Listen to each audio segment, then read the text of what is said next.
Tonight on Frontline, hundreds of people are put on parole every day, and many of them wind up back behind bars. It is not unusual for parolees to come back once or twice once they're out. They didn't commit a new crime, but they're violating the rules of their supervision. Like right now, even going in this store, I can end up back in jail. And I'm only getting a coffee. But many states are trying to break the cycle. It's giving me every reason to lock him up, and I'm still working with him. Really didn't know it was that serious, I thought. It's extremely serious. You're also going on GPS today. Filmed over a year and a half. Why would you do this to somebody? So my life is pretty much ruined for the next 3 years. With unprecedented access to parolees and their supervisors. It doesn't matter about your family member? I only care about you. You don't care about me. I'm in charge of your supervision. Don't say that. Don't say you care about me. And the make or break relationships between them. So you understand what you've done? Seriously, like, I'm here trying to save your ass, but I don't know if you understand what you've done. Some people think that being on parole is you're free. You're not. I have to believe that she is going to do good. I make a living on second chances. That's what parole is. Tonight, in collaboration with the New York Times, Life on Parole.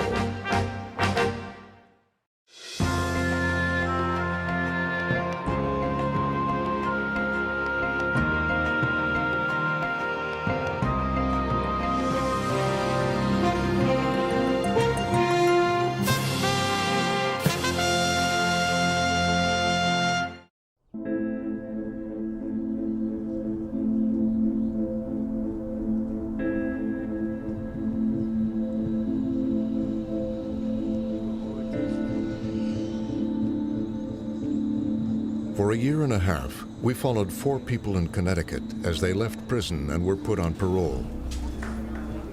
I've been incarcerated for a little over 8.5 years. The judge gave me 10 years. I thought it was the end of the world. And here I am, 10 days, I'm gonna be walking out the door, starting my life over. The state is trying to use parole as part of an effort to reduce its prison population. When I get out, hopefully I get out of here, stay out of here. I've been here before, so it's easier said than done. It is now giving parole to more of its prisoners than ever before. What are you going to do differently to stay out? Is abide by all the rules. Always good. All right, good luck. Thank you. You're welcome. The challenge is how to keep them from returning to prison. I'm proud to be graduating a prison drug program today because I did it with all you gentlemen. I've been waiting for this day for the past 21 months. Next stop outside. So, pretty sure I'll see you there.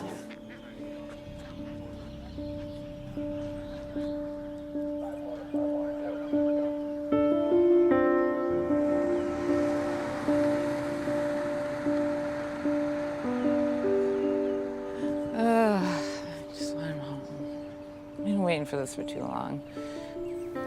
Open, open. When Errol was coming home, I was more than excited. We were waiting for him to get out on parole and to come home. When you love somebody and you want to make a future with them, you kind of feel like all that is on hold.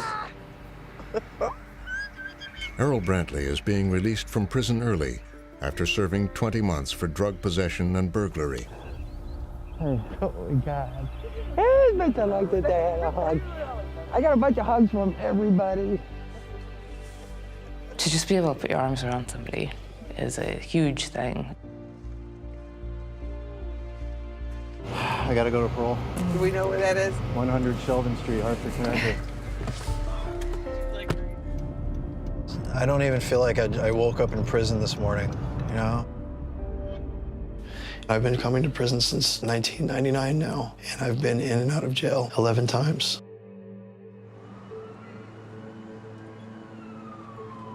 This time that I got out was the first time that I was on parole. Brantley? I was definitely frightened. I didn't know what to expect. Released from Carl Robinson, correct? Yes. Parole sentence with like a little less than 4 years. Errol's parole officer is Mark Paulich. He's been a parole officer for 18 years. So what was your crime over there? Burglary. Burglary? Yeah. Is that kind of your thing? Or? No, not at all. I was for drugs. All right, and drug of choice is? Heroin. Mr. Brantley, you can just read, had a long, long history of opiate addiction. And if you're in this business long enough, you know the chances are at some point it will rear its ugly head. So now he's on your watch. So you gotta make sure you're dotting I's and crossing T's, that's for sure. So what we're gonna do today is I'm gonna have you review these conditions now. So what I need you to do is read every one and make sure you understand each condition and then sign at the end. Among the conditions of his release, Errol will have to undergo mandatory drug testing, and he's barred from contact with prior victims, which includes his girlfriend, Catherine. I mean, is long-term planning with your mom at that address, or are you going to kind of look to No, get on I your want to feet, go get a back job? home. I don't live with my mom. I actually live with my girlfriend, That's why I'm Catherine. asking. But there was a problem at the jail. They said that she was a victim, and they took her off of my visiting list after like 17 months. Who's the person? Catherine Eaton. Well, was she a victim or not? No, she wasn't. What are they saying she was a victim of? Burglary. Did you ever burglarize your own house No. that she lived in? Did you ever Yeah, I took my TV to the pawn shop. The Department of Corrections has a policy. When an offender is released, they can have no contact with previous crime victims or co-defendants. She called the police on him. She got him incarcerated and at least got him sober or cleaned up for a while, but she then created the situation in the department's eyes that she was a crime victim because he took her TV set. There's no staying overnight there, there's no nothing. Yes. Yeah, following you out. Errol leaves and goes straight home with Catherine, violating the terms of his parole on his very first day. And I just wanted to stay close to the people that I loved and feel protected. And I understand that parole, that they have to do what they have to do, but I was happy I was home. That's all I have up here. That's all I need. Yeah, welcome home, absolutely. It's a good place to be. Been trying to get here for a long time. For the past several years, Connecticut has been giving offenders like Errol more opportunities to earn early release. And there are now almost 5,000 people supervised by parole here. For sure. But about a third of all parolees end up violating the terms of their release and are reincarcerated. There's fewer people being released from If prison. you're on parole, you're still sort of in the Department of Correction. You're being monitored in the community by a parole officer, but on any day, for any type of violation, they can take you directly back into prison because you're still technically serving your sentence, right? The parole board is making decisions. Mike Lawler is one of the officials trying to turn this around and give parolees more chances once they're out. It is not unusual for parolees to come back once or twice once they're out, right? They didn't commit a new crime, but they're violating the rules of their supervision. One change has been the creation of a special unit devoted exclusively to the needs of women parolees. Officer Catherine Montoya helped start the unit. Women are a different population, they have different needs, their supervision needs to be different. My ladies oftentimes are the primary caretakers of their children. But then if they're not doing good, if I remove them from the situation, who's gonna take care of those kids? So, you know, it's do a lot of thinking after hours, whether the decisions that I'm making are correct or not, so it's hard. So Jessica, I haven't met her yet, but I read her case. She came in when she was 18 years old. She's gonna be doing 5 years of parole with me. This is a pivotal time for her. She needs to make a decision right now, whether this is just a one-time deal that happened in her life and she's gonna move on from this, or whether she's gonna be a returning customer, someone that keeps coming in and out of the system. I did 10 years. I was young. I was 18 years old. I don't think I should be on nobody else's supervision. I've been getting watched for 10 years, okay? People stripping me, all that. I've been through it. Like, I don't think that I need to be on nobody's parole. Jessica Proctor went to prison for slashing another girl's face with a razor blade. I didn't kill nobody, but you would have thought I did kill somebody, though. 10 years, 5 years parole. I think that was a little bit excessive. So I do hold some type of resentment. She got out of prison 6 days ago. This is her first meeting with Officer Montoya. So hi, Jessica. I'm Officer Montoya. I'm your parole officer. That's everything. So when you come here, you have to clear the metal detector. A lot of people think The being on parole is like you're free. They're not free, but there's going to be a measure of freedom that is going to be afforded to you. We're going to be together for a while. It's going to be 5 years. We might not see eye to eye every single time, but the point is that we have to work together. And the better you and I get along, the chances are your supervision is going to be successful. Let's go pull a urine. Jessica was young, got in trouble, went to jail for a substantial amount of time, came back out. She really wants to reconnect with her son. That's one of her biggest goals in her life, to get her son back into her life, to be a mother to her son. So this is Dante's bio mom, Jessica, my cousin. This is when she first went into prison. And look at this. Jessica gave up custody of her son, Dante, and for now, they are not living together. I think for a long time, he thought that I was his bio mom until my sister got pregnant. And he said, I was in your stomach like that. And I was like, no, Pop. No, Papa, you weren't in my stomach. You were in Mommy Jessica's stomach. And then from then on, I would just tell him that you're different than most kids, because most people only have one mom, and you have 3 moms. When I was growing up, the only thing I really knew was, like, she was locked up. And I'm like, she's locked up. So when is she coming out? When can I see her? Reconnecting with family is so difficult. Reunification with their kids. I always advocate for family counseling, for not only for the offender, but for as a family, everyone together, because there's a lot of hurt feelings, there's a lot of anger, and people don't have a lot of skills to be able to maintain a situation like that, so they'll go back to their behaviors, you know, which is like drinking or drug use.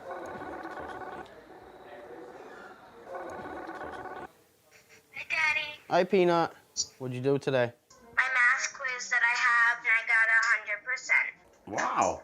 Proud of you. And picture day is tomorrow. Yeah, I know. You're going to send me some pictures when they get developed. Yeah. Rob Sullivan is beginning a month-long stay at this addiction treatment facility. For many parolees, Connecticut requires intensive drug and alcohol treatment as a condition of their release. Daddy's discharge date moved to May 7th now. Daddy won't be in the halfway house. He'll be home. Yay! Well, I'll call you at 8 and say goodnight. Okay, I love you. Love you, Chewy. Bye, Daddy. Bye, baby. Daddy drew me this recently. And then, he also drew me this one. He even put his teardrops in there, which he's gonna get taken off. But that's what makes Daddy Daddy.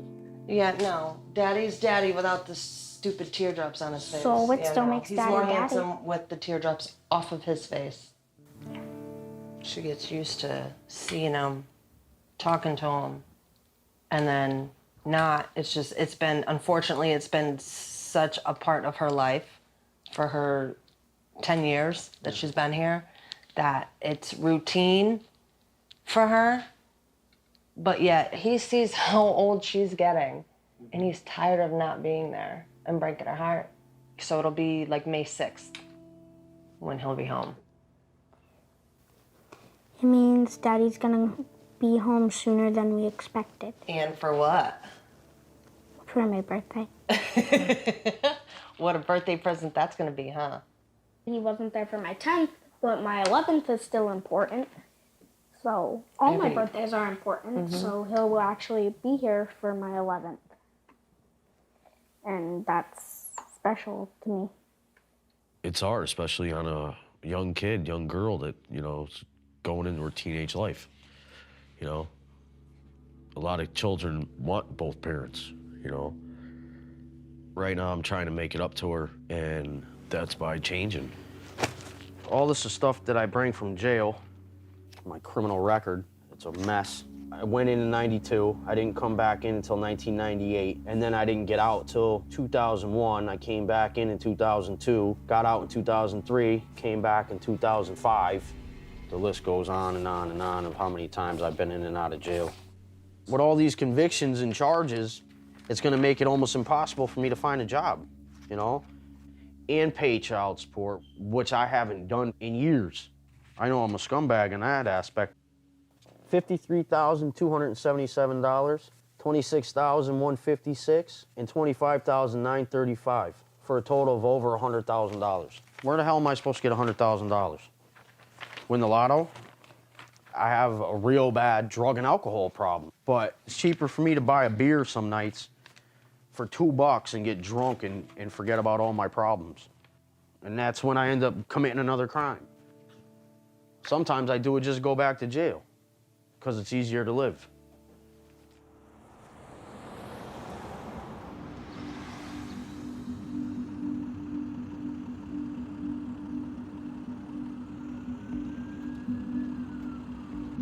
I am 25, and first time I was arrested, I want to say 16. First time I ever been to prison, though, with the full extent, was 18. I grew up seeing people getting robbed, stealing, selling drugs, shootings, stabbings, fights. When you grow up a certain type of way, it's a way of life. Vaughn Gresham is doing 7 years on parole, part of his sentence for an armed robbery. That wasn't my first time doing a robbery. It was quick, fast, and easy. Nobody ever really got hurt. But if it got a little rough, we had bats, you know. Yeah, we had bats. He's being released to a halfway house where he must complete a 90-day program. The rules are strict, and the residents are closely supervised. Halfway houses' purpose is for guys to find employment, save money, and then return back to society, hopefully in a successful manner. Some make it, and some don't. But the reality situation is, if it's not what they really want to do, they're just not going to succeed, and they're going to go back through the cycle. You're very tall. How tall are you? Since being put on parole a year ago, he's been sent back to prison 3 times. This is his 4th halfway house. You know, I don't want to go back. It sucks. It's boring. It's fed up with it. And my best chances of getting past this stage is keeping on the right path. So you got 7 years parole, huh? Mm-hmm. Connecticut is now trying to give parolees like Vaughn more chances after relatively minor violations. Before, if you were a parole violator and got returned to prison, typically, once you got back to prison, you'd be serving sort of an arbitrary time sentence, like a year. Now, the amount of time you're sent back to prison for is a relatively short period of time while we sort of reboot them and get them back out the door again. The default mode in the criminal justice system, at least in the United States, is one of control and punishment. The big change in Connecticut is that the leadership is trying to make parole more about reintegration and less about punishment. Fiona Doherty runs a criminal justice clinic at Yale Law School and has recommended additional changes to the way parole works in Connecticut. The conditions that are put on people who are coming out of prison to avoid going back to prison are very broad. If we could all be sent to prison late, or occasionally having a glass of wine, or the other expectations and standards that are laid on parolees, we would all violate the conditions of parole. For Vaughn, those conditions will be enforced by his parole officer, Lisa Brayfield.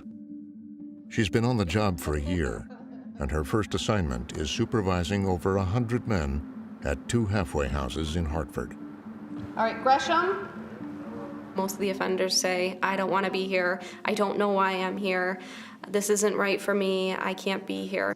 Maybe they see the structure and all the rules, and it may not be what they thought it was. The main priority is going to be getting a job, because you won't be able to complete the program unless you're working. The rules and regulations that are given to parolees are straightforward, and they're all spelled out even before an offender is released from prison. Maybe it's challenging for different people, but I don't think it's hard. If they want to make it work, they can. Do you have any questions, concerns, issues, comments? Nope. All right. Nice meeting you. Have a good one. And no drug use. All right. The key to reforming the parole system in Connecticut is changing the dynamics of the invisible meetings that happen all over the state between parolees and their parole officers. If the atmosphere in those rooms is reflective of the reform vision of the top, then change in Connecticut will happen. And if it's not, it will be very hard to make change stick. Today, Errol has been called to an unscheduled meeting with Officer Polich. This is my parole office, 300 Sheldon Street. I always get nervous every time I go through this door, man. All right, so Brantley, why are we seeing each other today? I'm not sure. There you are. I hold in my hand a lab report with your name on it. Yeah. Is that starting to drag you into No. remembrance? Yeah, absolutely. Okay, so why didn't Yeah. you tell us to say that off the rip then? How much did you use? 3 bags. Just one time? Yeah. So you're gonna piss clean today then? No, I'm not. No. Okay, well then let's I slow. did on Friday. Okay, then let's Yeah. slow down here because the 14th, which was a week ago, you were Yeah. dirty for opiates. So No. you've been using consistently again? No, I haven't. No, not yet. So you haven't used more than 5 total bags though in the 8 days, correct? 6 bags. Yeah. Yeah. 5 and 6 is more Yeah, than but 5. not a bundle. It's hard. It's a hard balance. I mean, you know, a lot goes into determining the levels of supervision. You know, years ago, my God, if you had a dirty urine, you go back to jail. Guys are not going back to jail even for a dirty heroin right now. I mean, they're not going back the first time. It's treatment, treatment, treatment. And if you don't let me know what's going on, then we're just going to be chasing our tail again. Though he could send Errol to jail, he decides instead to enroll him in a drug counseling program. So reincarcerate instead of treatment on a dirty urine, it's not going to help that person move forward. And with Brantley, he's probably been through rehab, you know, I don't know how many times. And the unfortunate thing is you keep trying until one of them works. Okay, so IOP is intensive outpatient Yeah. treatment, 3 days a week. All right. Okay. Thank you. You're welcome. I appreciate it. I do need more structure, you know, it's just, and I need the help. I need, and they're willing to offer it to me, which is amazing. It's to have somebody on your side, it went better than I planned. But Errol doesn't end up going to the outpatient treatment. He continues to use heroin and eventually checks himself into a detox center. So here I am, I'm at ADRC, I'm waiting to get into the 30-day program. I wish I could have been the success story. I wish I could have shown you guys how amazing my life is, but it's gonna take a little while longer.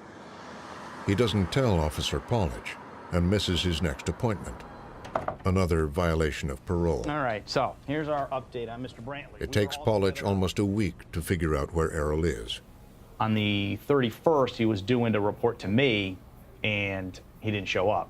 Unbeknownst to us, the day he came in here, he had rendered a urine dirty for cocaine and opiates. So he left part of the story out. Phone's going straight to voicemail. He checked himself into a detox program.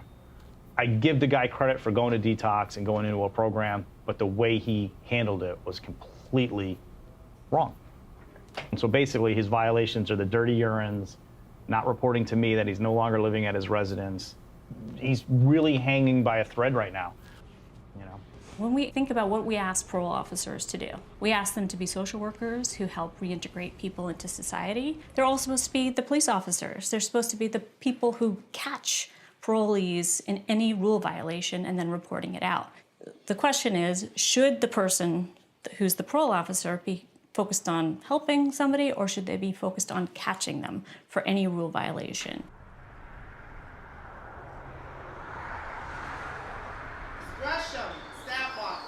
Vaughn has been at the halfway house for 10 weeks now. He's going to a meeting with his parole officer with the hope of moving into an apartment. They informed me like, hey, all you need is an apartment and a job. I had got a job as soon as they told me that. And the apartment was already ready. She was just waiting on me to get out. Officer Brayfield has to approve his request. And we submitted his address, right? Yeah, I mean, that's not going to go through. I have another address. I'm sorry? I have another address. Okay, well, we're not going to submit it yet. No? No. Why? Because I just wrote you a misconduct. You're not in compliance with the program. You need to be in compliance with the program and working in order to be eligible to leave. And how long is that going to take? I don't give a time frame. Days earlier, Vaughn was late coming back from a job training program. Okay. So what did you do when you left school? I went to the house. What house? My house. Okay. And were you authorized to do that? No. Okay. So public safety is our #1 priority, because if they have a history of using drugs and going out and burglarizing people or being violent, we need to make sure that we don't allow that to happen again. So I have a misconduct for you. You are going to have limited community access for 2 weeks. and you'll have to complete 10 hours of extra duty in the house. You seem really irritated right now. I am. All right, so you're still working, right? Mm-hmm. Any drug or alcohol use? No. All right, so any other issues, questions, concerns? A lot of issues, no questions, a lot of concerns. Okay. Do you want to elaborate? No. Okay. So, 2 weeks starting today. I'm all set if you are.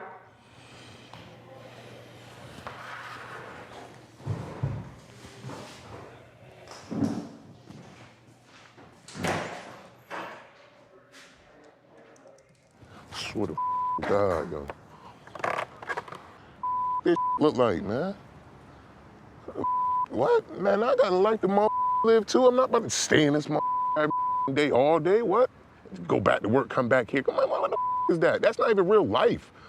What's going on, man? He was disrespectful. It seemed like he had a little bit of an anger problem when I was meeting with him. All right, let me see your phone. Which is initially the reason really why I took the phone. Is there anything in here? Not really. What do you mean, not really? Nothing. Just texting. Texting? Yeah. Okay, I'm gonna look through this. I'll give it to you in a little while. I'll give it to you in a little while. Do you have any other passwords on here? Yeah. I can't see what you're doing here. I'm taking it off right now. All right, I'll see you in a minute. Phones are a big tool for us. It's actually pretty common that the offenders will like to show off their drinking or their drug use, and they post these things to social media. All right, so you remember that night when you and Cheese got them bottles for the first time? Yeah. All right, so I deleted them out the phone. We done deleted. But I don't know if she could bring them back up. Because if she could bring them back up, we're going down. Make your phone call. So once I took the phone, it was kind of the final straw where I saw pictures of him drinking in the house. That's an automatic remand because they're creating a scene in the house. They're making it a lot harder for the other offenders. All right. Why are you so upset right now? I was told I was going to leave after I get a job. I got a job. If you were compliant with the program. Yeah, I didn't think that was going to be a problem.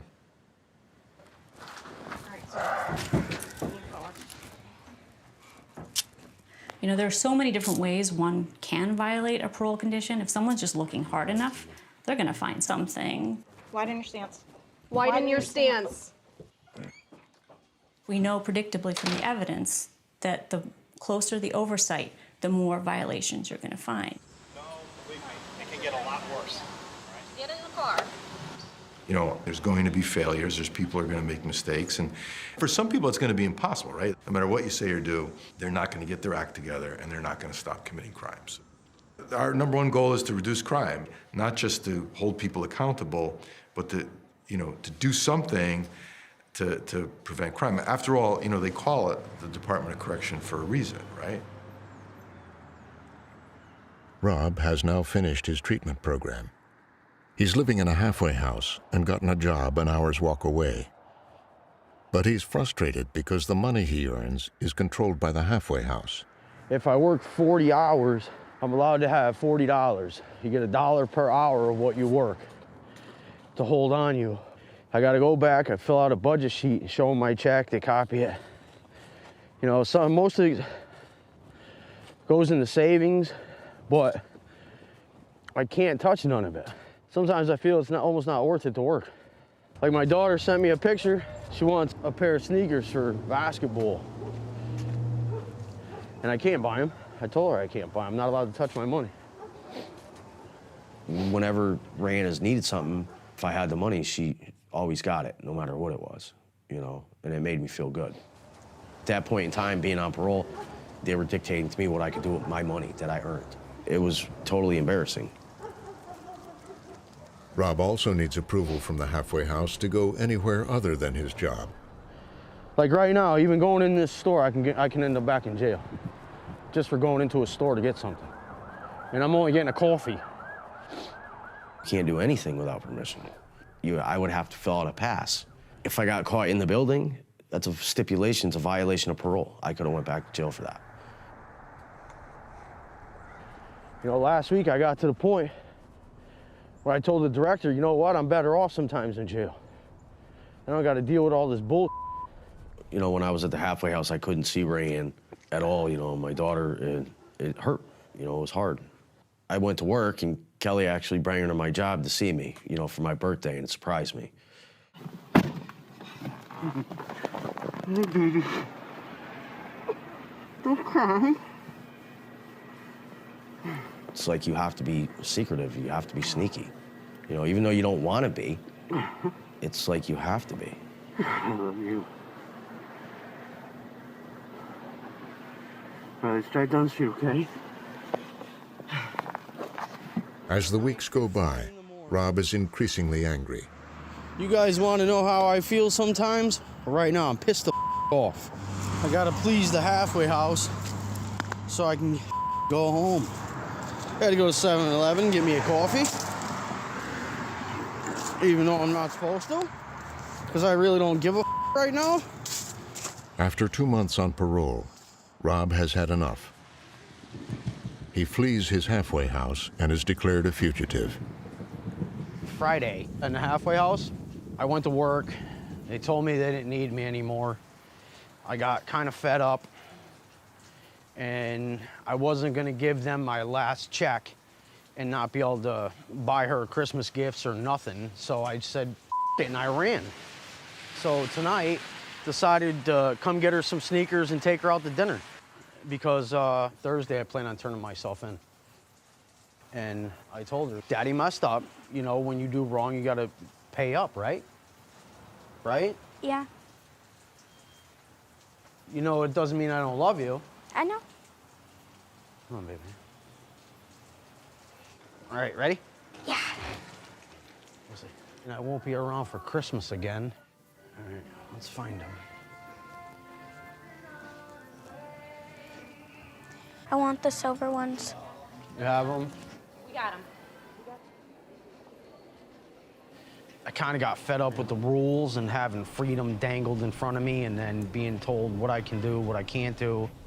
I actually went out and bought a couple bundles of dope, thinking I'd die, but it didn't happen.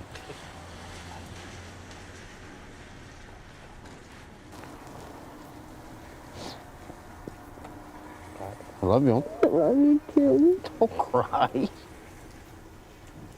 Come here. Why are you crying?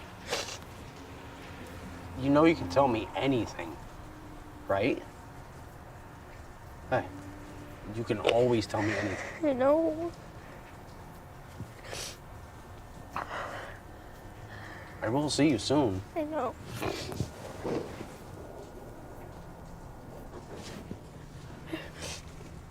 No matter where I go, I know. you can come see me. I know.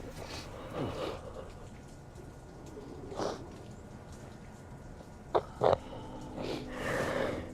love you. I love you too.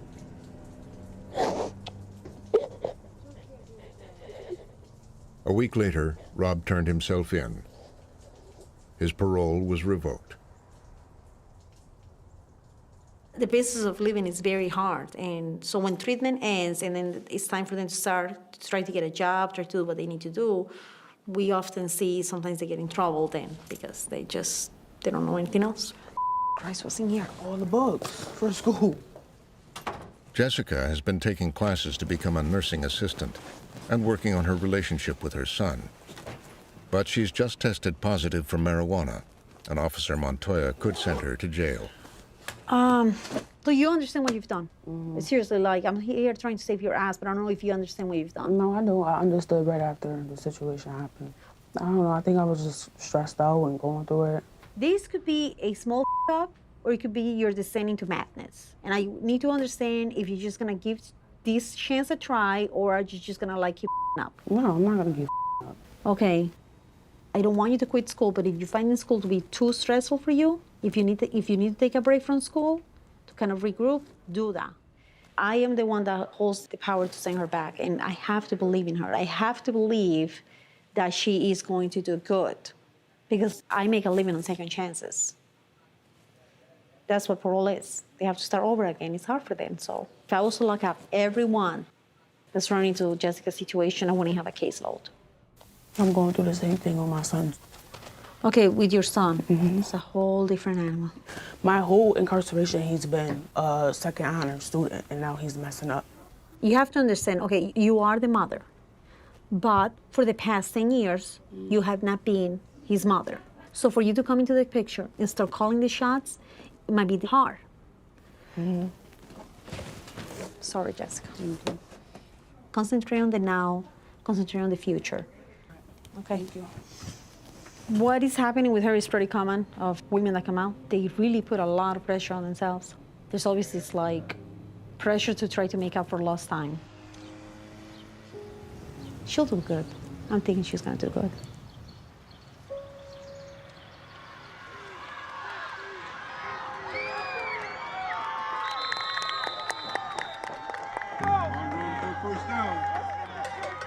To 18. Jesus. Well, when I went to my son's game, I was excited. I was emotional. I was there for the first time, and I should have been there his whole life. So that was what was bothering me. Number 24. I can't believe how big he is. Well, come on. What is y'all doing? I think that's the driving force in Jessica. She really wants to be a good mother. Come on, guys, Dante, you good? She wants to fix the mistakes of the past. And I feel bad because she went in so young and she was denied the opportunity to raise her son. I love you. Call me later, okay? Ready. He's not happy. He is not happy about this game. I just give him his space because he's just like me. So, you know, when we're angry, we don't like to talk, we don't like to be bothered. We just need to be left alone for a little while.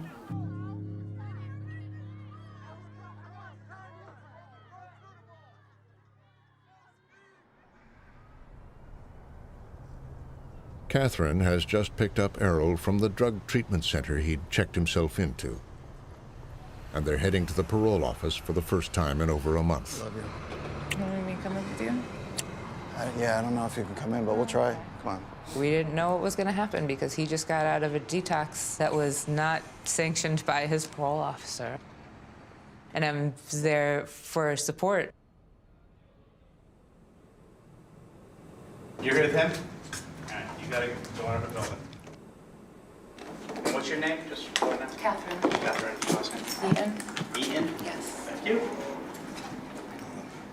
Okay.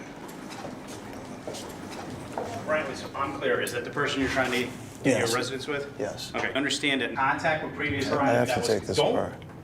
Huh? Don't start to again with me. I have to take this off. I don't care about that Okay, thing right now. all right. When I'm telling you something and you know what, go have a seat. No, I'm ready, man. No, I'm sorry. you're about not ready now. Don't friggin' tell me when you're ready. This gives me every reason to lock him up, and I'm still working with him.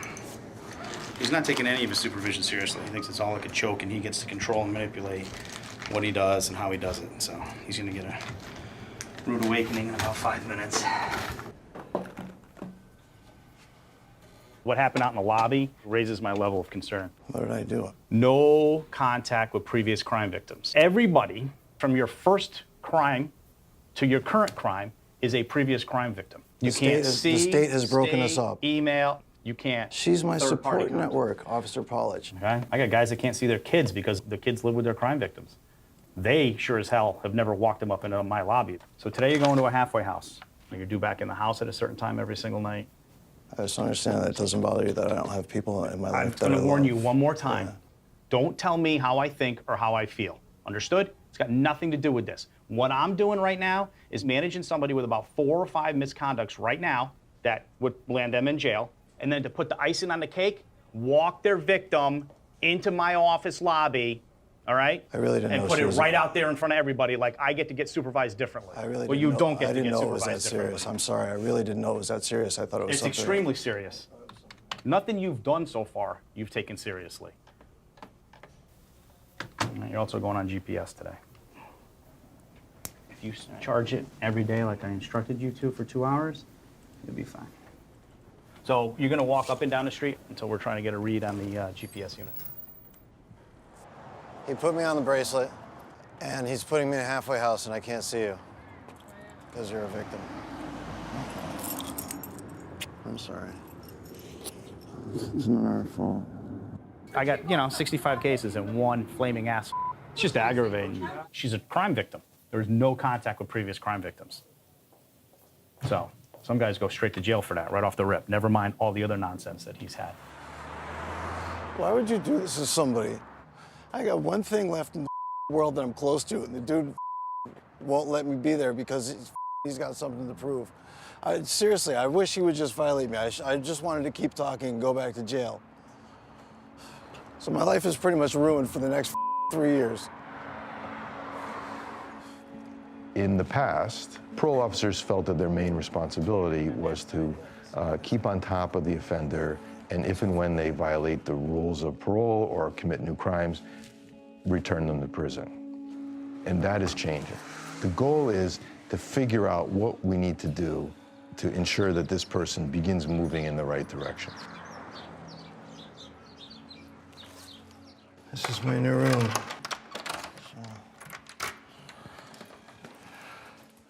It's very small. Home sweet home. Cheney House was my first time in a halfway house ever. I was crestfallen. Needless to say, I was very, very hurt when I saw the neighborhood that the halfway house was in, because it was the neighborhood that I bought heroin in.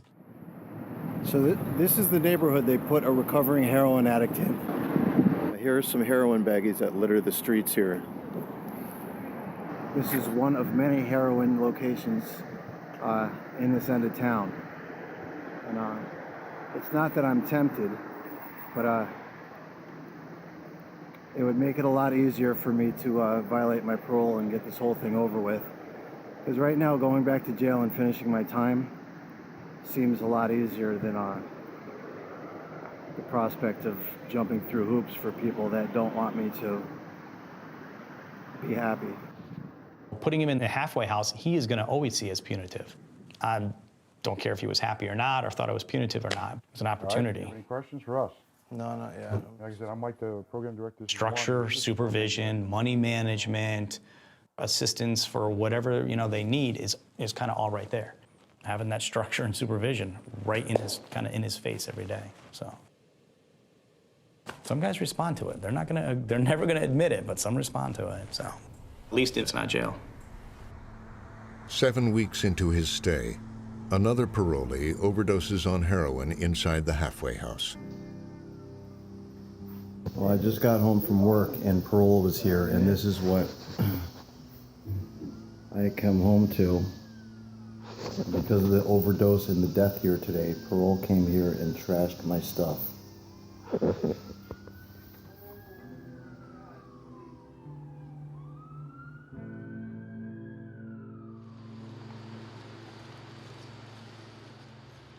The day after Vaughn was sent back to jail, Officer Brayfield arrives to serve him his papers. So I have your notice of parole violation. So we'll go over it together. First part is going to be the charges that we have against you. So the condition that you violated is your release direction.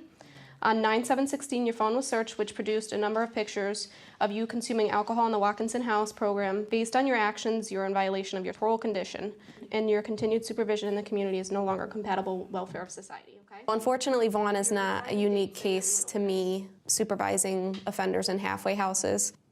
Remanding him, he comes back out to a halfway house, remand again, he comes back out to a halfway house. That's common. I love the way you're so nonchalant about it. Like I said, if you did what you were supposed, this has nothing to do with me whatsoever. No, you just your attitude, it's nothing for you My to hands just are send tied. people to jail or anything, Well, when guys are drinking in the house, People right? drink on the street. People smoke on the street. Okay, let me say this. I don't care what other people are doing on the street. So you have family members that don't care- smoke on the street? It doesn't matter. It don't matter about your family member? I only care about you. You don't care about me. I'm in charge of your supervision. So the say that. Don't exactly. say you care about me. Okay. So I'm only concerned about what you're doing in a halfway house. Okay. So when I see pictures of you drinking with other offenders in a halfway house, it's blatantly clear that you're drinking. I need to do something about it. Okay? Any other questions?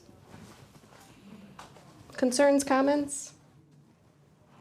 No concerns, no comments. Okay. This is your copy. So after this, I ever got to deal with you again? I don't know. It's not up to me. You may be released to another halfway house. I'm not sure. Okay? You know, I'm fairly easygoing. I do what's asked of me. And one little, you know, a drink that doesn't even cause any harm to anybody basically brings hell upon me. Like, what? I don't understand that. I don't understand that.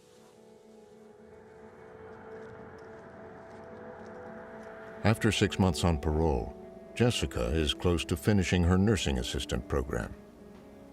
I wanted to go to school because I knew that if I came home, I didn't have no job history. When I was younger, I wanted to be a doctor, so the best thing for me to do right now was to do CNA. I came home with a plan and I actually stuck to it. I didn't let little minor setbacks throw me all the way off. They knocked me off a little bit and I got right back up and kept it moving. Jessica walked to school or took the bus almost every day. It's not like she had people giving her rides or, backing for everything. Like, Jessica did everything on her own. Okay, guys, it's the last night. I'm going to sit with you one at a time. I'm going to give you your grades and your packet that has your resume and your physicals and all that information. Jess, I'll take you. Okay, here we go. These are your test grades. Your test average was an 88%. Wow. That is B+. Very nice. That's your grade before clinical. 94. Congratulations. Thank you. That's a super job. Your resume copies on resume paper. Thank you. All about being a nursing assistant. And your physicals. So you are ready to go get a job. Okay? Yeah. Do you have any questions for me? No. No? I'm good. You are good. That's a good grade. Okay? The whole point is for the offender to learn to do the right thing on their own. When they first come out, you're like this, you have them. And as the offender starts doing good, and then you just let go. It's hard work, but I think it can be accomplished.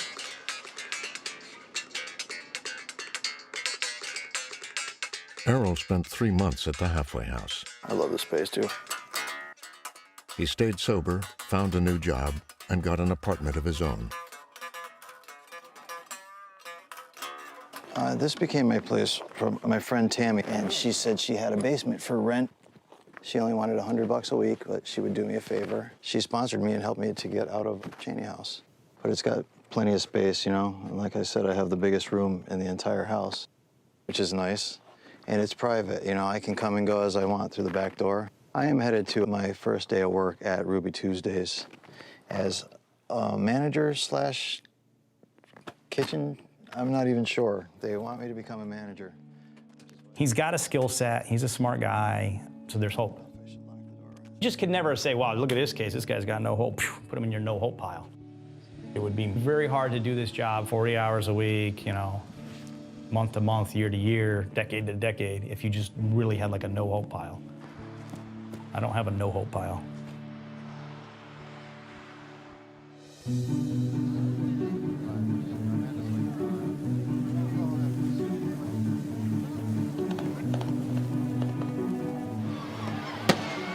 Because of his turnaround, Errol was finally given permission to have contact with Catherine, though they were still not allowed to live together. And that was our first summer together. We decided we were definitely going to get married. Just more recently decided that we'd like to have a family. So it's all I look forward to.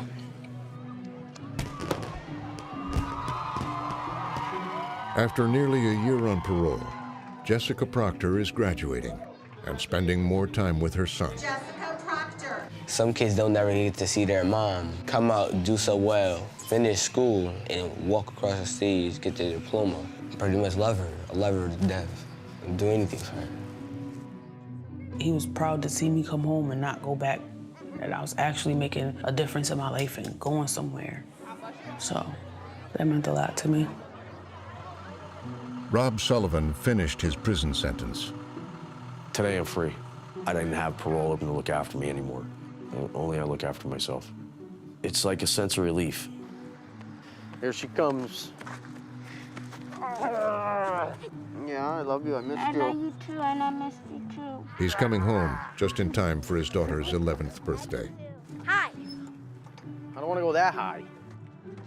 Vaughn Gresham is being released to his 5th halfway house after 7 months in jail. Parole is a noose that you tighten yourself. You want to play, that noose is always going to be there. But as you go farther away from the path, it's going to tighten up. We have your conditions, which you've signed a few times already. You stick to the path and you do what you got to do. You'll be able to breathe. You're not going to kill yourself.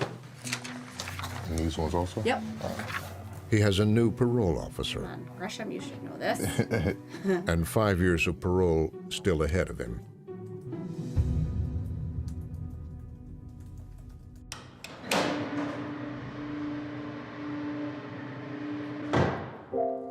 A little over a year after Errol and Catherine were given permission to be together, Errol started using heroin again. They got into a fight about going to rehab, and she called the police. I feel ashamed for you to have to come and see me here because, you know, I was doing so well. And it's just, it's an absolute and total regression. I don't know if it's apropos, if it's bittersweet, if it's gonna help to tell the story, you know, I don't know.